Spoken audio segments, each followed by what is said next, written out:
ये आपका social science का थर्ड पार्ट है। 1857 ईस्वी, ये सारे लॉन्ग आंसर ही है। 1857 ईस्वी स्वतंत्रता प्राप्ति हेतु प्रयास क्या क्या किए गए थे। मेरठ में सिपाहियों ने ब्रिटिश अधिकारियों की हत्या कर दी और जेल तोड़ दी।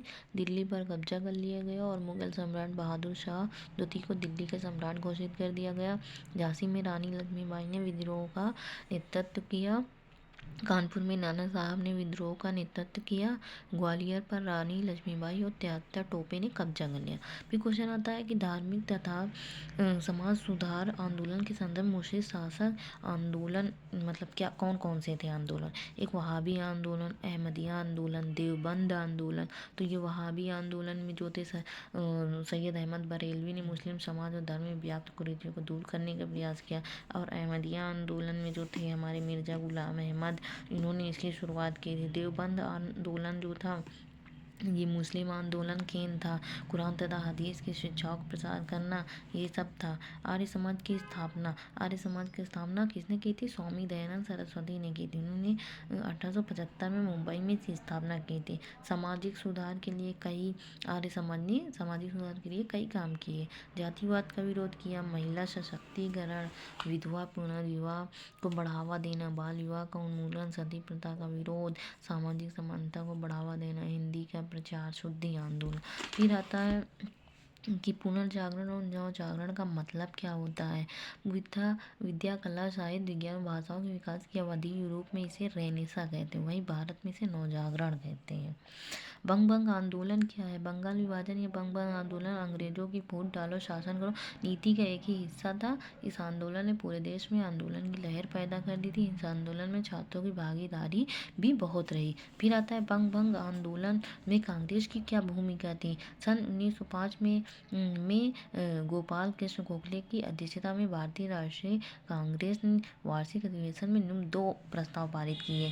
कर्जन की प्रतिक्रियावादी नीतियों में बंगाल विभाजन की आलोचना करना, बंगाल में बंग विरोधी अभियान तथा स्वदेशी अभियान को समर्थन देना। फिर एक क्वेश्चन आता है कि गांधी जी द्वारा चलाए गए असहयोग आंदोलन पर प्रकाश डालिए। महात्मा गांधी ने साल 1920 में असहयोग आंदोलन की शुरुआत की थी। यह आंदोलन ब्रिटिश सरकार के खिलाफ था।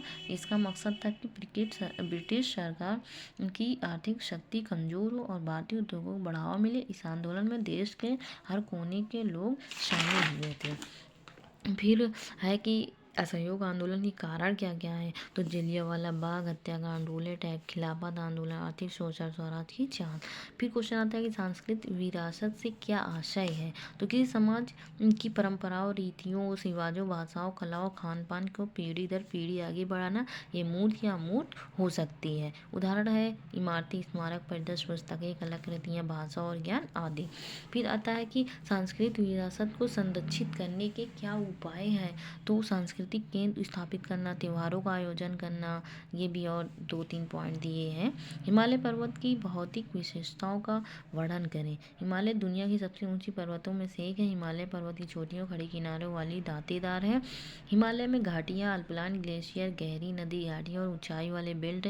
हिमालय में वनस्पतियों, जीवों की कई अनूठी प्रजातियाँ पाई जाती हैं। और भी 2-3 पॉइंट है, आप इनको पढ़ सकते हैं। फिर आता है कि आतंकवाद क्या है। किसी राजनीतिक, धार्मिक या वैचारिक उद्देश्यों को पूरा करने के लिए गतिविधियों को अंजाम देना है, ये आतंकवाद गलत था। अब इसको समाप्त करने के क्या क्या उपाय हैं। जागरूकता बढ़ाना, संदिग्ध गतिविधियों को रिपोर्ट देना, आतंकवाद से निपटने के लिए कानूनी ढांचा मजबूत करना, आतंकवादी वित्त पोषण को रोकना, हिंसक विचारधाराओं और प्रचार को रोकना, कट्टरपंथ के खिलाफ लचीलापन में।